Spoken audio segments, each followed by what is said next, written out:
अस्सलाम वालेकुम सर। गरीब आदमी आ ते रंग का काम करना जी मैं घर काम कर रहा ते घोड़ी थल्लों ऐ स्लिप होई है, मैं उत्थे डिग पिया वां। मेरी बांह दी हड्डी टुट गई। माड़ा घर है मेरा ते गरीब आदमी है। मेरे सिवा कोई कमान वाला कोई नहीं। छोटे छोटे बच्चे ने जी, किराए ते घर है बन। मैं थल्लों हो के बह गया बन। अज 3 बजे की गल, मैं मजदूरी करन गया ते डिग गया। काम ही नहीं लग्या ते परेशान हैगा जी। किहड़े कोल पैसे ने घर बांह ते ला के आ गया।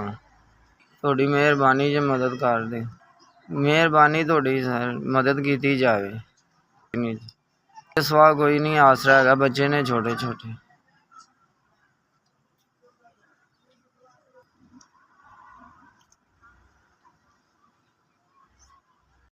साहब अल्लाह थोड़ी लम्मी उम्र करे, तरक्कियां देवे, कामयाबियां देवे। अल्लाह थोड़ी रिज़क ते बरकत पावे।